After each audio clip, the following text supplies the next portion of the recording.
Good morning student. मैं Anand Durmaliya, assistant professor, Pentium point technical college Rewa. आप सभी का फिर से एक बार ऑनलाइन क्लासेज में स्वागत करता हूं और ये आशा करता हूं कि जिस तरह से लगातार इस लॉकडाउन के दौरान हमारा महाविद्यालय छात्र हित और राष्ट्र हित में कार्य कर रहा है, तो आप लोग इस योजना का भरपूर लाभ उठा रहे होंगे, है ना। आइए आज बात करते हैं एक नए विषय के साथ, एक नए टॉपिक के साथ, है ना। आज का हमारा जो टॉपिक है वो है मुगल वंश। आज मैंने एक बहुत ही महत्वपूर्ण टॉपिक लिया है। आखिर इतना महत्वपूर्ण क्यों है? क्योंकि शायद मुगल वंश का नाम लेते ही आप लोगों के दिमाग में कई सारे, है ना, प्रश्न भी आते होंगे और कई सारी जानकारियां भी आती होंगी, है ना। सबसे बड़ी जो इसकी इम्पोर्टेंस है वह यह है कि भारत के राजनीति में मुगल वंश का बड़ा ही महत्वपूर्ण योगदान रहा है ना। मुगल वंश का योगदान क्यों रहा है? क्योंकि मुगल वंश कोई 40 से 50 वर्षों तक हमारे देश में शासन नहीं किया, बल्कि 300 वर्षों तक हमारे देश में शासन किया। और शासन ही नहीं किया, बल्कि हमारे देश को महत्वपूर्ण कुछ ऐसी व्यवस्थाएं दे के गए हैं लोग, महत्वपूर्ण स्थल दे के गए हैं, कई इमारतें महत्वपूर्ण दे के गई हैं जो ऐतिहासिक स्थिति में आज भी अमर हो गई, है ना। तो आइए शुरुआत करते हैं कि आखिर मुगल वंश की शुरुआत कहां से हुई, कौन मुगल कौन थे, कहां से आए, है ना। क्या भारत में थे? आए कहां से, कौन आया और मुगल वंश की भारत में नींव डाली? इन्हीं सारे प्रश्नों के जवाब आपको मेरे इस लेक्चर में मिलने वाले हैं। जैसा कि अपन बात करते हैं कि मुगल वंश के पहले, जैसे कि मैंने पिछली वीडियो में बताया था, दिल्ली सल्तनत काल, है ना। तो दिल्ली सल्तनत काल में क्या हुआ था कि दिल्ली सल्तनत काल में जो अंतिम वंश था जिसका नाम था लोदी वंश, है ना। जैसा कि मैंने आपको बताया था कि दिल्ली सल्तनत काल में 5 वंश के शासकों ने शासन किया था। गुलाम वंश, है ना, खिलजी वंश, तुगलक वंश, सैयद वंश और लोदी। तो लोदी वंश अंतिम वंश था जो दिल्ली सल्तनत काल में शासन किया। और इस वंश का जो अंतिम शासक था उसका नाम था इब्राहिम लोदी।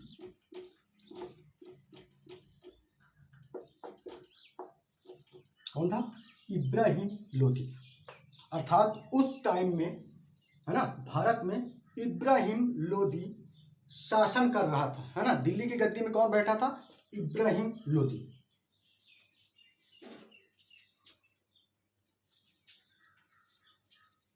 अब शुरुआत कहां से होती है? शुरुआत होती है, वो दिन था, वो दिवस था 1526। होता क्या है कि 1526 ईस्वी में बाबर भारत आता है,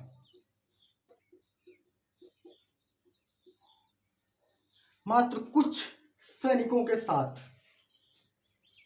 है ना। और जब यह बात इब्राहिम लोदी को पता चलती है तो इन दोनों के बीच क्या शुरू हो जाता है? युद्ध। और शायद आप लोगों को पता होगा, बाबर और इब्राहिम के बीच जो युद्ध हुआ वो आज भी ऐतिहासिक दृष्टि से बहुत महत्वपूर्ण है। और अक्सर ये प्रश्न आता है, आप लोग कंपटीशन में बैठते होंगे, कंपटीशन में अक्सर ये प्रश्न आता है। उस युद्ध का नाम था पानीपत का प्रथम युद्ध। क्या नाम था? पानीपत का प्रथम युद्ध।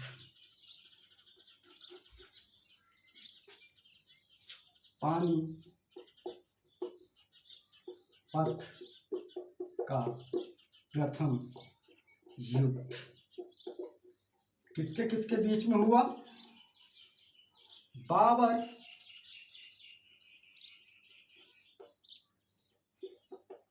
और इब्राहिम लोदी के बीच में हुआ।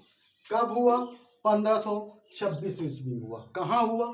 पानीपत में हुआ। इसीलिए इस युद्ध का नाम, वो पानीपत एक जगह थी जहां पर इन दोनों ने का युद्ध हुआ था, बाबर और इब्राहिम के बीच, इसीलिए इसको क्या नाम दे दिया गया?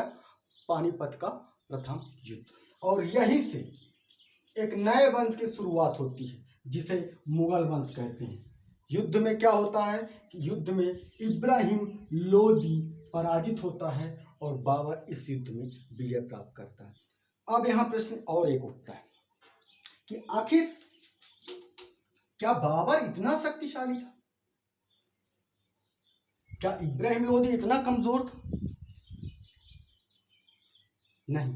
इसके पीछे का कारण जो है, इसके पीछे कारण है बाबर ना तो इतना ज्यादा शक्तिशाली था, ना बाबर के पास बहुत सारी सेनाएं थी। इब्राहिम से अगर इसकी सेनाओं की तुलना की जाए तो इब्राहिम की सेनाओं का सिर्फ इसके पास 20% की सेनाएं थी बाबर के पास। इब्राहिम की सेनाओं से तुलना करें बाबर की, तो बाबर के पास इब्राहिम के सेनाओं का सिर्फ 20% ही था। सोचिए फिर कैसे बाबर युद्ध विजयी हो गए। दूसरी यदि वीरता की बात करें तो इब्राहिम लोदी एक वीर शासक था, एक योग्य शासक था, फिर क्यों पराजित हो गए? इसके पीछे का जो कारण, सबसे बड़ा कारण था बाबर की तुलुक नुमा नीति। एक नया वर्ड आया यहाँ पर, तुलुक नुमा नीति। अब आप लोगों के जहन में, दिमाग में एक प्रश्न उठता होगा कि आखिर ये तुलुक नुमा नीति क्या है? एक्चुअली में बाबर ने क्या किया, जैसे कि मैं पहले ही बात किया करता हूँ, आप लोग इतिहास से हमने क्या सीखा कि इतिहास से हमने कुछ भी नहीं सीखा।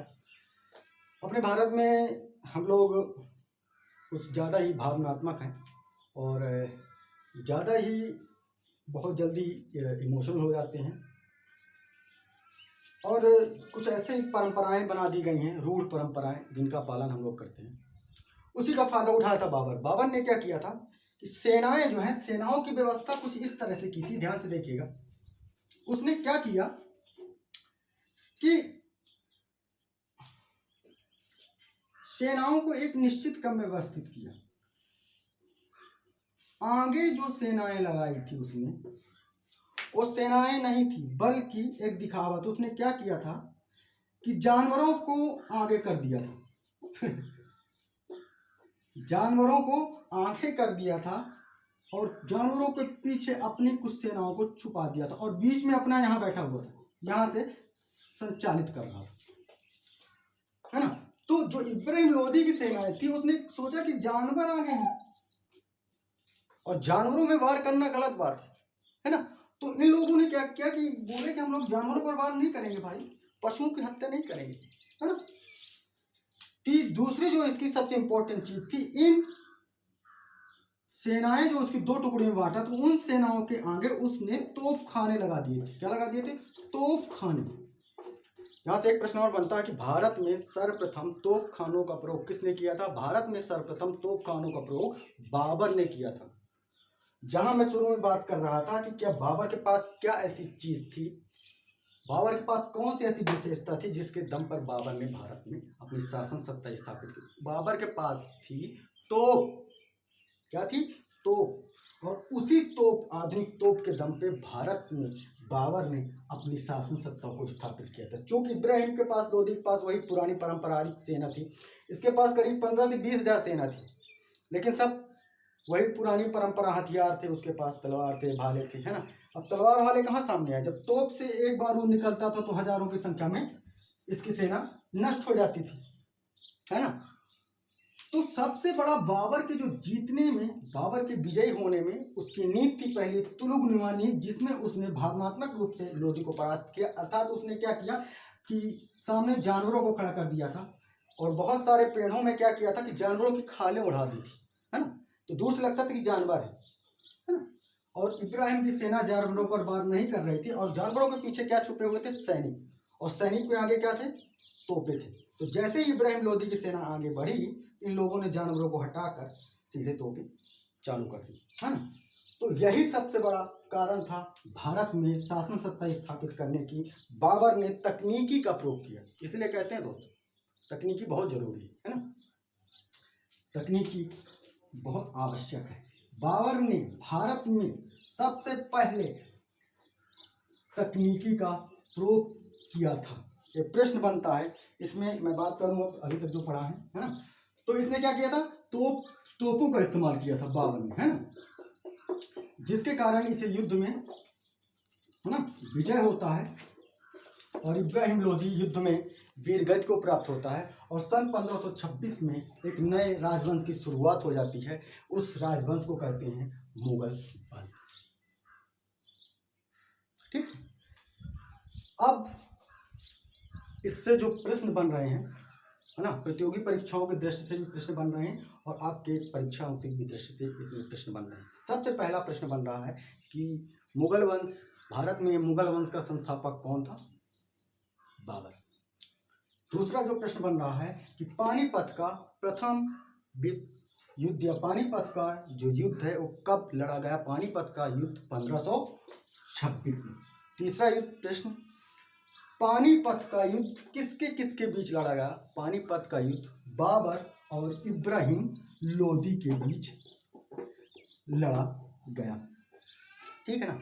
इब्राहिम लोदी किस वंश का शासक था? इब्राहिम लोदी लोदी वंश का शासक था, है ना। किस वंश का शासक था? इब्राहिम लोदी लोदी वंश का शासक था। जो सबसे इंपॉर्टेंट क्वेश्चन है, शायद एमपीपीएससी में आया था कि भारत में सर्वप्रथम तोपों का प्रयोग किस शासक ने किया था? तो भारत में सर्वप्रथम तोपों का प्रयोग किसने किया था? बाबर ने। आधुनिक तकनीकी, यहीं से तकनीकी की शुरुआत की होती है। जब मुगल आते हैं तभी से अपने भारत में तकनीकी का, है ना, प्रयोग होता है। तो ये प्रश्न होगा। ठीक है। और आगे बात करें कि बाबर ने मुगल वंश की स्थापना कब की थी? तो बाबर ने मुगल वंश की स्थापना 1526 में की। तो इससे कई प्रश्न निकल के सामने आते हैं, है ना। अभी हमने 7-8 प्रश्नों के बारे में, 10 प्रश्नों के बारे में बात किया। इससे बहुत सारे प्रश्न बनते हैं जो कि प्रतियोगी परीक्षाओं की दृष्टि से बहुत ही महत्वपूर्ण है ना।